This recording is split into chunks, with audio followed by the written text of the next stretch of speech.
ദേശീയ വിദ്യാഭ്യാസ നയം അഥവാ NEP-യുടെ അടിസ്ഥാനത്തിൽ മാതൃകാ വിദ്യാലയങ്ങൾ സ്ഥാപിക്കുന്നതിന് വേണ്ടി കേന്ദ്ര ഗവൺമെന്റ് കൊണ്ടുവന്ന പദ്ധതിയാണ് PMC അഥവാ പ്രധാനമന്ത്രി സ്കൂൾ ഫോർ റൈസിംഗ് ഇന്ത്യ എന്ന് പറയുന്നത്.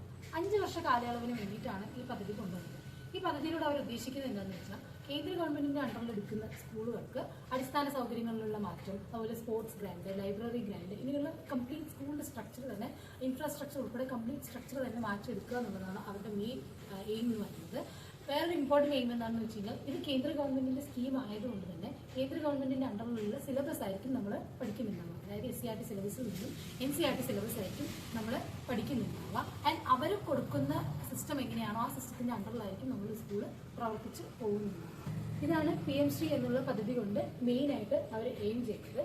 അപ്പോൾ കേരളം നമ്മൾ PMCയിലേക്ക് ഉൾപ്പെടുകയാണ്, അല്ലെങ്കിൽ കേരളം ആ ഒരു കരാറുമായിട്ട് ഒപ്പുവെക്കുന്ന സമയത്ത് നമ്മളുടെ തിരഞ്ഞെടുക്കപ്പെടുന്ന ബ്ലോക്കിൽ നിന്നും, സംസ്ഥാനത്തെ ബ്ലോക്ക് തലത്തിൽ നിന്നും 2 സ്കൂളുകളാണ് തിരഞ്ഞെടുക്കുക.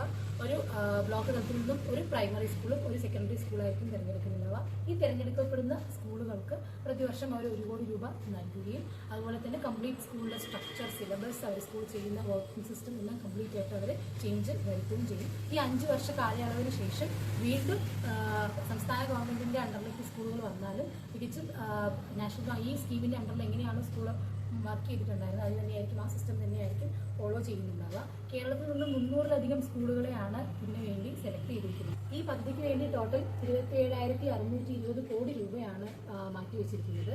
അതിൽ 14,500 സ്കൂളുകളാണ് ഇതിന് മെയിനായിട്ട് അവർ എയിം ചെയ്യുന്നത്. 14,500 സ്കൂളുകളിൽ ഈ സ്കീം എത്തിപ്പെടണം എന്നാണ് പദ്ധതി എയിം ചെയ്യുന്നത്. തുടർന്നുള്ള പരീക്ഷകളിൽ നമുക്ക് ഈ പദ്ധതിയിൽ നിന്നുള്ള ചോദ്യങ്ങൾ പ്രതീക്ഷിക്കാം. Thank you for watching the video.